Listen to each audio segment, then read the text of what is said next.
Olá pessoal, como vocês estão? Hoje a gente vai continuar no nosso projeto de leitura Mateus para Todos, dessa série do N.T. Wright, que é bem bacana.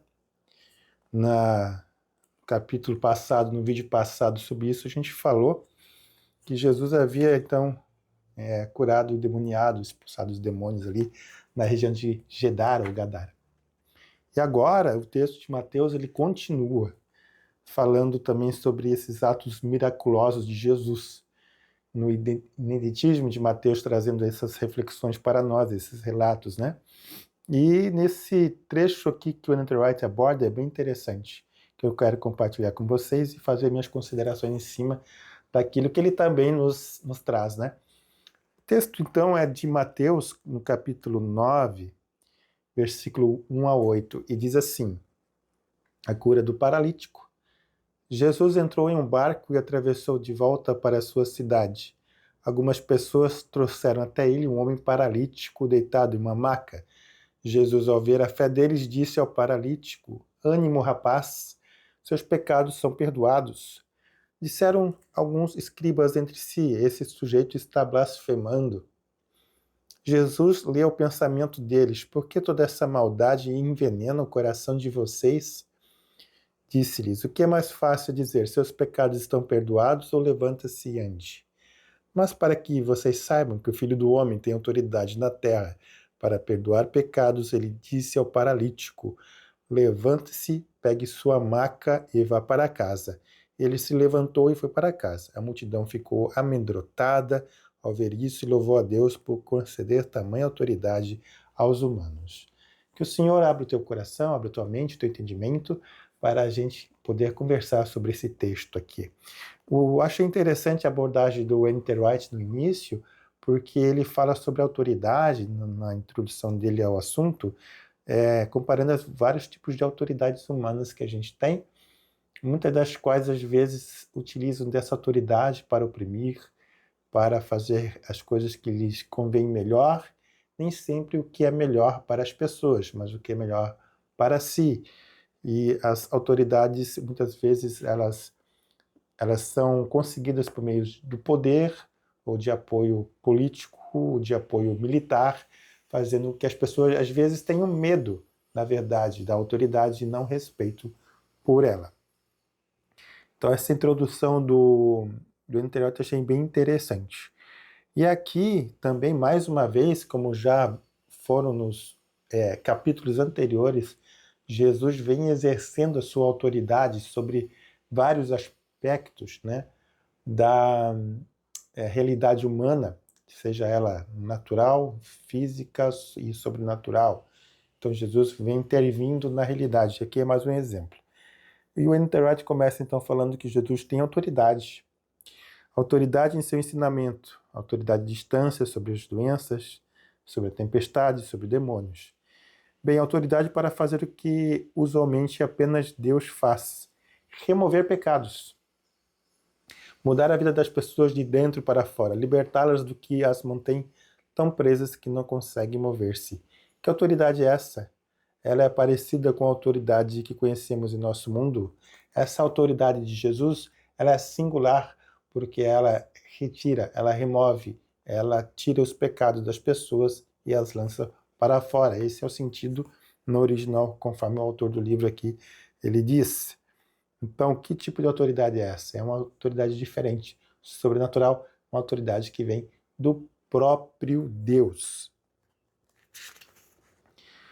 Supondo então que haja um tipo diferente de autoridade, continua o autor, supondo também que haja um tipo diferente de poder, e tenha tudo a ver com um estranho e arrebatador poder de libertação e de amor. E é isso que o Evangelho oferece. Diferente de uma autoridade romana sobre os judeus na época em que Jesus vivia, diferente de uma autoridade de um sacerdote do templo, a autoridade de Jesus libertava a pessoa em amor, sem querer receber nada em troca. Ele olhava para a fé das pessoas, para aquilo que as pessoas tinham a esperança nele, e as libertava e as curava conforme a sua soberana vontade. O cerne dessa história, que diz N.T. Wright, é a declaração de Jesus de perdoar pecados, de descartar os pecados, como os judeus costumavam muitas vezes dizer. Aqui a palavra perdoar tem o sentido literal de mandar embora os pecados, e vendo todos os pecados do indivíduo para bem longe. Talvez para nós isso é um tanto quanto difícil de entender, mas é a analogia aqui que o autor traz. Mas para o judeu da época de Jesus, isso era perfeitamente compreensível, né? De tirar pecado e jogar para fora, para longe. Hoje, também em dia, não vou generalizar, mas muitas das comunidades de fé cristãs, o pecado não é tratado ou não é muito levado a sério, né? Sempre falo assim que as pessoas vão prosperar, que as pessoas vão ser felizes, que as pessoas vão se dar bem, que Deus vai abençoá-las e tudo mais, mas tem a questão do pecado, que esse é um cerne da fé cristã, no sentido de que Jesus veio e morreu por nós pecadores, por causa do nosso pecado que faz separação entre nós e Deus. Então Jesus morreu por nós, pelos nossos pecados. E a gente tem que lembrar que nós ainda estamos na carne e, portanto, ainda vivemos em pecado. Mas Jesus resolveu essa questão do pecado na cruz. Mas isso é assunto mais para a frente. Para nós valorizarmos aquilo que Jesus fez e continua fazendo na nossa vida através do Espírito Santo. Uma olhada no paralítico em sua maca disse a Jesus tudo o que ele precisava saber. O tipo no qual diríamos que forças psicológicas reduziram o corpo daquele homem à imobilidade. A semelhança também da questão do endemoniado, que eu levantei questões que, na época, era muito comum chamar que qualquer coisa era possesso ou possessão, hoje em dia já entraria nas questões de doenças mentais, de esquizofrenias, esse tipo de coisas assim. Então aqui ele também puxa esse fio da meada, uma possibilidade de que a paralisia era decorrente de alguma culpa que esse homem carregava, e quando Jesus o liberta dessa questão, ele é curado. Também me pegou bastante, e o texto eu fui conferir na outra linguagem que eu tenho também, na Bíblia de Genebra, tanto na versão que o N.T. Wright utiliza aqui, é que os amigos pegaram a fé deles e o seu companheiro com as próprias mãos e o levaram até Jesus. É porque o texto diz, o que é interessante, que algumas pessoas trouxeram até ele, né? Trouxeram até ele um homem paralítico, deitando em uma maca. E Jesus, ao ver a fé deles, não foi apenas a fé da pessoa, não foi a fé apenas do paralítico, mas também a fé dos amigos dele, que o trouxeram ele até ali. E isso me chamou a atenção. Uma fé, um compartilhar coletivo de uma esperança que Jesus pudesse, então, curar aquele homem como de fato ocorreu. E Jesus viu, então, essa fé deles, né? O N.T. Wright fala que fé aqui representa a fé na autoridade de Jesus. Fé em que Jesus poderia fazer algo a respeito do problema do homem. E essa fé que Jesus está respondendo. É essa fé que Jesus responde. Jesus não dispõe de meios físicos diretos para curar o homem. Ele usa a autoridade para perdoar pecados, a autoridade que Deus lhe deu, que Deus o investiu, de modo a lhe trazer uma nova vida. Uma nova vida. E ele tem o direito, mesmo hoje, de declarar que o pecado é um inimigo vencido e de removê-lo. Aqui, ele coloca que como naquela questão, mesmo antes de Jesus ter morrido por nós na cruz, pelos nossos pecados, ele já tinha autoridade de Deus para perdoar pecados. Isso é bem interessante de refletir. Ele nunca havia pensado nesses termos também, mas Deus já tinha autoridade para perdoar pecados, mesmo antes da sua morte na cruz. Ainda mais hoje em dia. Jesus, ele veio como filho do homem, o Messias, o representante de Israel. Ele não veio apenas para lidar com a opressão de Roma, mas também para lidar com a opressão mais profunda e mais sombria causada pela própria maldade.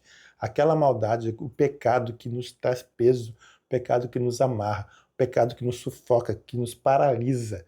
Jesus vem para tirar esse pecado, essa culpa de nós, para levarmos os nossos pecados aos pés da cruz e ser purificado de toda maldade, ser purificado dos pecados, porque Jesus carregou os nossos pecados no nosso lugar. O N.T. Wright continua, também podemos perceber embutidas nessa história algumas das forças que levaram Jesus à cruz. Aqueles que opuseram objeção ao impressionante e autoritativo anúncio dele de que os pecados do homem haviam sido removidos, consideravam que apenas Deus mesmo podia fazer isso. Porque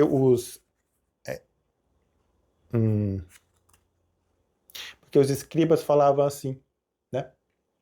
Os escribas falavam assim: esse sujeito está blasfemando, porque eles achavam que só Deus poderia perdoar pecados. A forma formal de Deus para fazer ou perdoar ou purificar pecados na época de Cristo ainda era por meio do templo, por meio do sacerdócio instituído e da sua autoridade.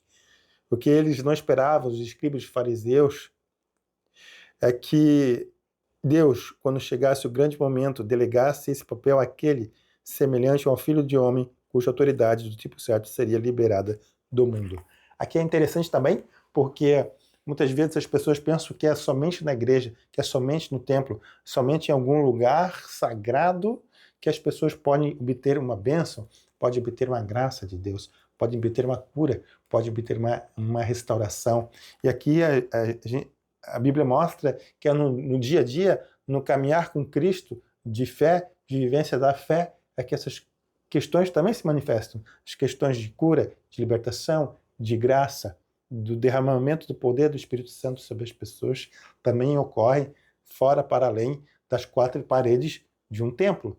Claro que é bom e agradável estarmos juntos com os irmãos na comunidade de fé, mas não é somente lá que ocorre a maravilhosa graça de Deus distribuída a todos. Ocorre por meio da igreja do corpo de Cristo, que está inserido no meio da sociedade também. Então é bom lembrar disso. E isso, para a comunidade da época, para a comunidade judaica da época, foi um choque muito grande o que Jesus estava fazendo.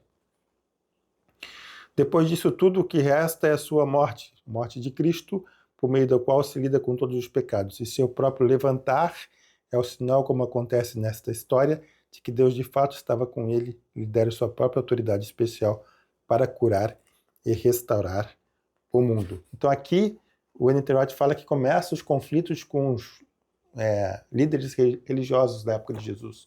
Os fariseus, os saduceus, os que cuidavam do templo começavam a questionar que Jesus estava possuído por demônios, que Jesus era uma pessoa que estava fazendo coisas que eram contrárias à lei de Moisés, porque curava no sábado, e assim sucessivamente, até que levaram Jesus ou condenaram, levaram ele perante o Sinédrio, depois perante Pilatos, para ser condenado e crucificado.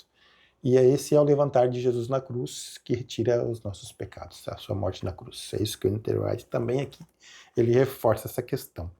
Então nós estamos vendo aqui vimos, né, uma série de milagres que Mateus relata para afirmar a autoridade de Jesus, que é contrário à autoridade humana, é uma autoridade exercida em amor e delegada pelo próprio Deus. Que essa autoridade de Cristo seja implementada no seu coração também. Que você receba esse Senhor no teu coração, que seus pecados sejam perdoados, que tudo aquilo que te prende, que te amarra, que te paralisa, seja lançado para fora, no nome de Jesus Cristo. É isso que eu desejo para ti. E na próxima leitura continuando a ler, né? Mateus para Todos, a gente vai falar sobre o chamado de Mateus. Um abraço, até lá, Deus te abençoe.